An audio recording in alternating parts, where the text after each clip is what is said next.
Learning that someone hates us deeply, even though we've done nothing ostensibly to provoke them, can be one of the most alarming situations we face. Because of technology, it's also liable to happen to us more and more. In the past, our enemies were restricted to the vicinity. Now they lie scattered around the digital planet.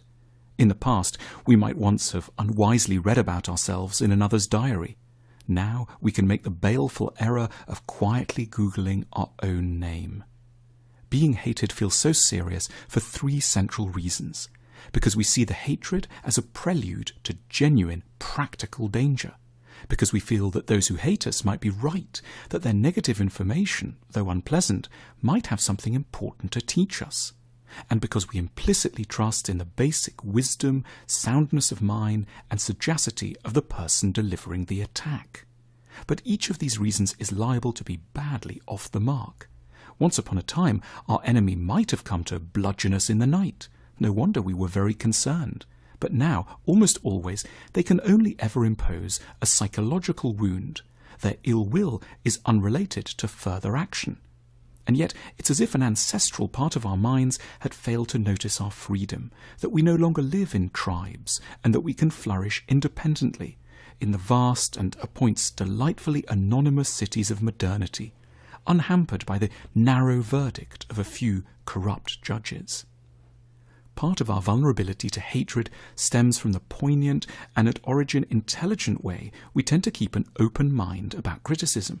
We know, at heart rightly, that we have so much to learn from other people, so we continue to behave like the trusting schoolchildren we once were, waiting to receive the opinions of broadly benevolent teachers. But this important capacity to learn may lack the necessary limits. What starts off as a virtue can in time lead to a desperate, unnecessary vulnerability to any incoming information, and eventually a kind of madness as we leave ourselves open to attack by those who plainly don't have our best interests at heart. We're seldom very good at filtering whether our enemies are well-qualified judges of our right to exist.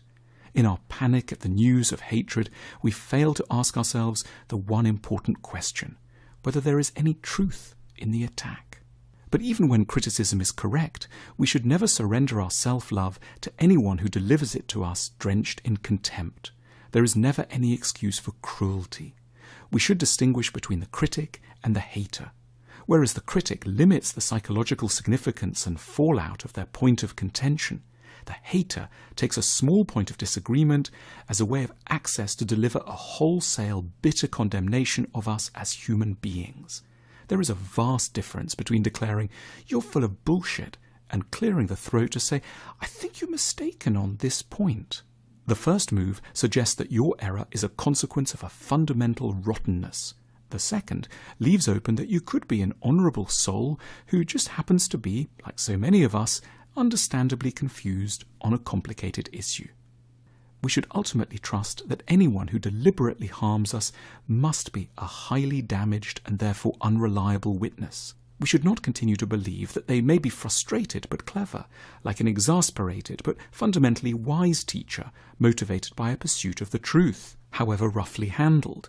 If one was truly wise, insightful, and mature, one could never want to make another person collapse internally. The desire to hurt a stranger can only have big and troubled explanations behind it, something distorting their judgment and stripping them of the right to destroy our self-confidence with impunity.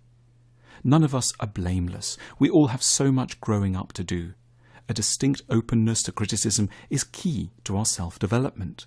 But we should aim for a confident distinction between the hater and the critic. We should be worried only by our genuine flaws, and otherwise forgive the injured, roaring beasts who seek to punish us for their own unavowed sorrows.